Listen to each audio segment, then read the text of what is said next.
I've heard of other countries taking what particular posture towards Rwanda. The basic question I'm raising is that you will not solve the problem, the conflict of the Congo, unless you deal fundamentally with this domestic issue.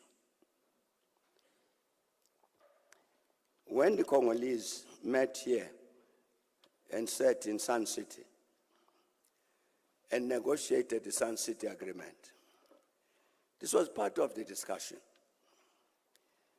The Congolese colleagues will remember that one of the formations that participated in the Sun City dialogue was an armed organization called the RCD. The RCD, sometimes people call it the Goma RCD. The RCD essentially represented that Banyamulenge population, accepted in these negotiations as part of the Congo. He participated in negotiations, and some of the decisions taken in the inter-Congolese dialogue were about the proper integration of that Banyamulenge population in the army, in government, and so on. You would find as a resolution out of the inter-Congolese dialogue, which deals with the issue of national minorities. The formal resolution at Sun City, the reason that that resolution was adopted was to deal with this question. So I'm saying the Congolese, when they met together, they recognized this problem exactly for what it is and dealt with it. And I'm quite sure that was also reflected in the constitution that was then decided upon based on the Sun City outcomes.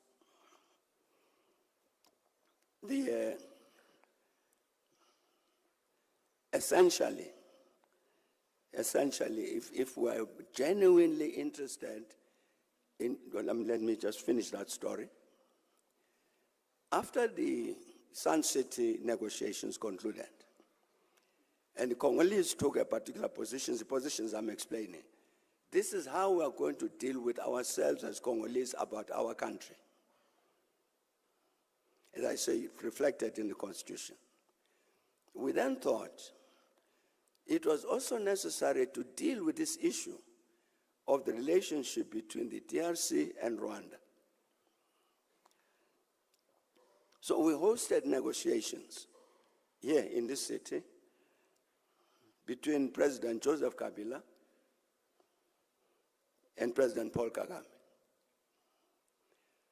And we're saying to them, the Congolese have taken a particular position about how to sort out their own problems. You need to contribute to that as countries which neighbor each other. So they signed an agreement.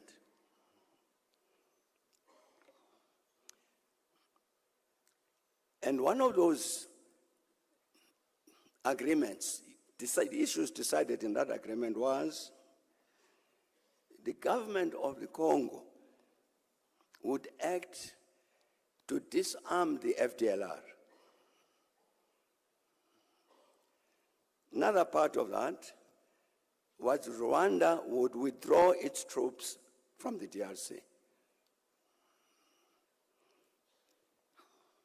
I'm sure you'd find that agreement on the internet, signed by the two presidents, because in our view, it was important both to solve this problem of the conflict among the Congolese, by the Congolese, but it was also important that the neighborhood contributes to that solution. And that was why that agreement was signed.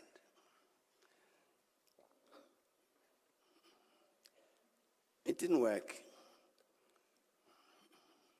And the reason it didn't work was because in reality, the DRC government did not have the capacity to disarm the FDLR. So if you are on the Rwandan side of the borderline, you would say, but the FDLR problem has not been solved in terms of the signed agreement. Those are some of the realities here. We can go into more of these realities about that situation, but fundamentally, to resolve the conflict in the Congo, we've got to go back to the Congolese and say, what did you agree at Sun City? What did you put in your constitution as a result? What have you done about the things about which you agreed? Particularly through the PLO, the Palestine Liberation Organization. Both these organizations were allies because they were confronted, they were both engaged in a struggle for national liberation. With the Palestinians involved in a struggle, recognizes it's in the United Nations decisions. The very first decision of the United Nations General Assembly, 1947, dealing with the creation of the two states, Jewish state, Palestinian state. This Palestinian state has not existed since then, to this day. The vision adopted by the United Nations in 1947, when they took this decision to form the State of Israel, this idea of the formation of a Palestinian state is there. It's never happened. And indeed, the conditions, now, my view, the conditions for the establishment of this Palestinian state in Gaza and the West Bank and so on, those conditions have become eroded by the behavior of the Israeli government. The settlements on the West Bank, for instance, have taken away a lot of the land which had been part of that Palestinian state. I'm saying, therefore, that it was not a surprise that the South African government would take a position in defense of the Palestinians and criticize whatever the government of Israel was doing. Some years back, when I was still in government, we hosted a bilateral meeting between the Israelis and the Palestinians in a wine estate somewhere in the Western Cape. We sat with them for days to say, as representatives of these two communities, let's find a solution. And when there were military questions they were asking, we called in our National Defense Force to say, please help. If there were police matters, we'd call in the police service to say, please help. Because we were trying very hard to get these two to agree on how to settle this problem. So our intervention on this matter, it doesn't start with the case in the International Court of Justice. We've had prime ministers of Israel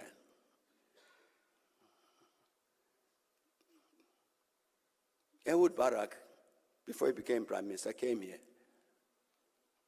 We discussed with him.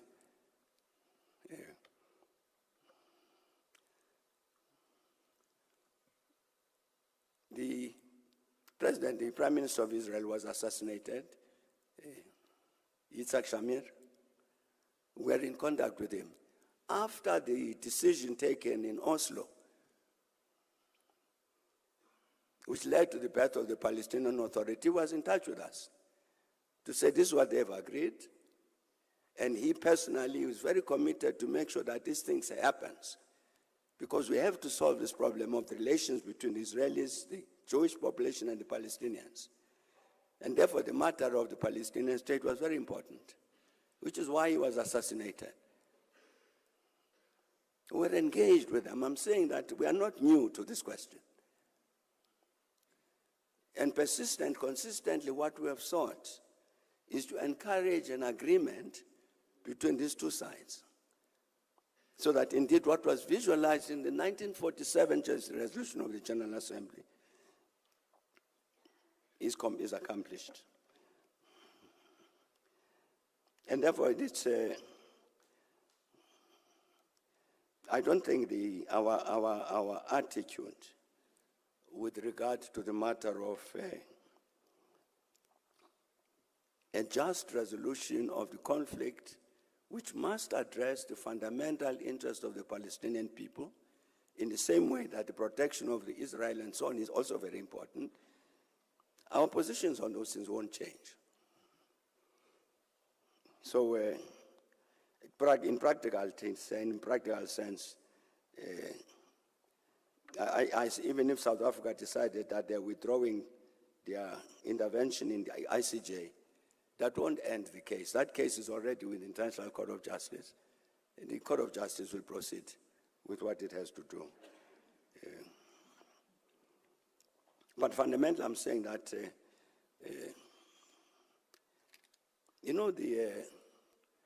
the positions we've taken over many years on the Palestinian question, the same positions as when President Clinton was there, President Bush was there, Bush Senior, Bush Junior, President Trump when he was in the first term, the same positions. And I'm sure that we are not going to change those positions. And indeed, I think everybody, all of us need to join hands to say the rights of the Palestinian people must be respected.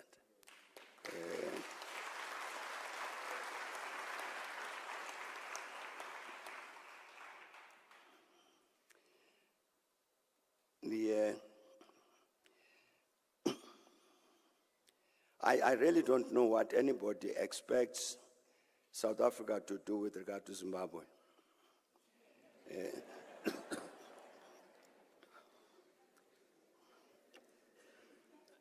After the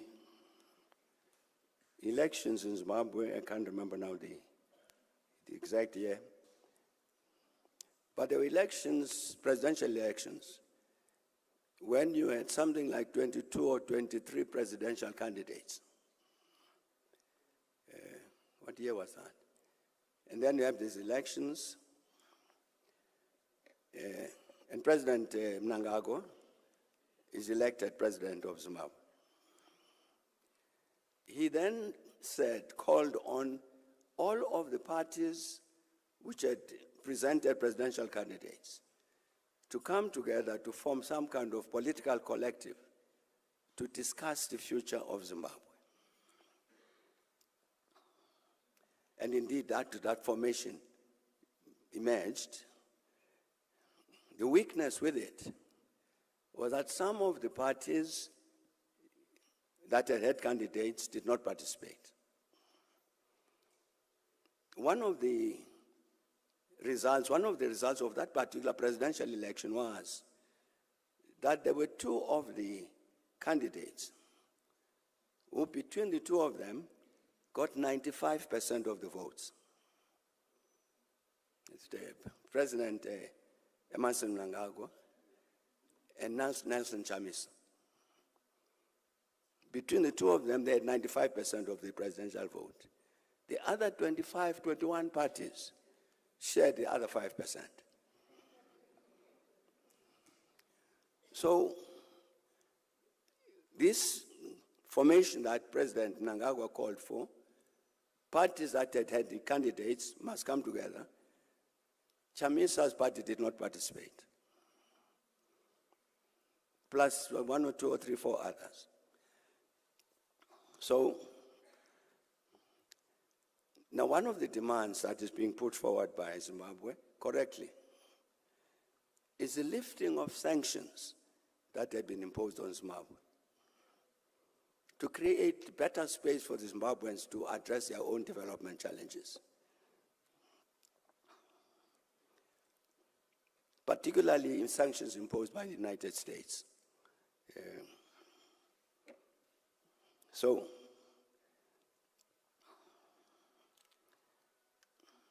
I know many of the players, political players in Zimbabwe.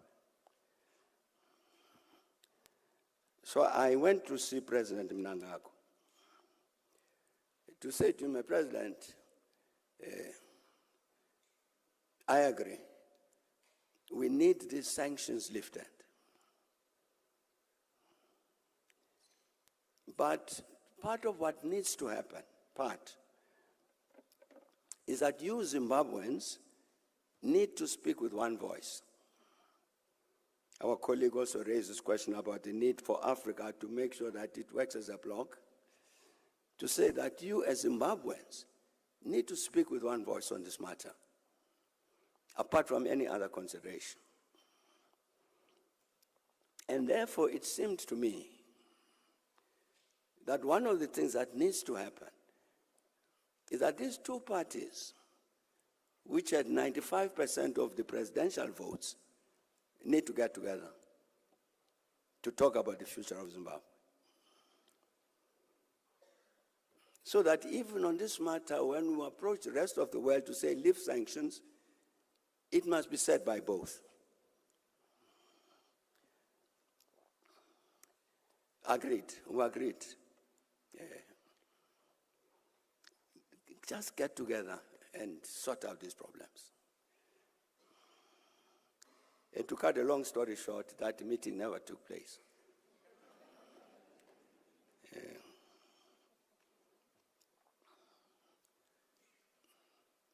I don't know if it's still relevant now, that kind of approach. But we were intervening as South Africans, as good neighbors, to say from our reading of the situation in Zimbabwe, this is what we thought we should do.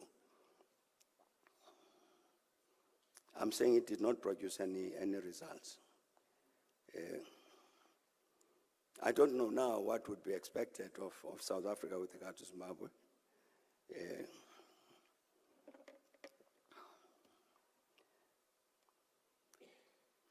I'm quite certain that the Zimbabweans themselves are very much aware of the fact that they need to get together as Zimbabweans to discuss whatever it is that constitute the fundamental problems facing the country. And I think indeed that the Zimbabweans must be given space to do that themselves. I don't know specifically, the question that is raised very specifically, whether our government or the GNU has done the things that were recommended by the GNU, by the New Joint Commission on the South African Revenue Service. I really honestly don't know whether any of those things have been done. But the point I want to make with regard to that is the larger question I was raising about the New Joint Commission report is this. That commission makes a very critically important statement about South Africa. And that statement is that there's a group of people in our country who are very, very determined to make sure that the democratic experiment fails. And they intervened in this matter of SARS to make sure that you cut down the revenues that are available to the state so that it can pay civil servants, it can pay the army, it can pay the... It would collapse. And that's what New Joint demonstrates practically, what was done. And indeed, the reason the New Joint Commission was appointed was exactly because the revenues accruing to the states were diminishing because of the success of that intervention. That's what rang the alarm bells. This South African Revenue Service, which is so efficient in the past, all of a sudden, very inefficient. Smaller and smaller revenues accruing to the state because of a conscious intervention to destroy the South African Revenue Service. I'm saying that the New Joint Commission report points to this reality of the intervention of the counter-revolution in this country to destroy the democratic experiment. And there are other interventions that it made. With it, part of the reason we've got this economic crisis and so on. The reason, for instance, you have the failure of the state corporations This story that is told is because of deployment of comrades to positions because they have no qualifications, but they are cadres. It's wrong.